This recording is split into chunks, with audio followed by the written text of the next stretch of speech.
Hey there, and welcome to Spiffy tutorial. In this video, we're going to learn about the Streams tab and how we can use it to organize our content for our users.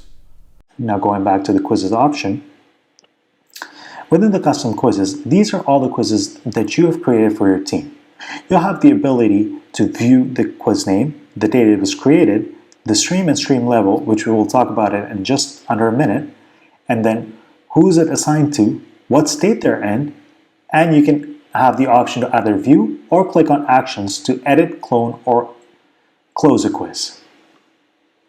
Now, moving on to the streams option. The streams options help you organize your quizzes in such a way so that it's easier for your users to navigate through all the different quizzes. To create a new stream, simply click on New Stream and add in the name of the stream and then click Create. Once you've done that, it'll show you all the available quizzes that are not currently in a stream, and you simply have to just drag and drop these modules and then click Save.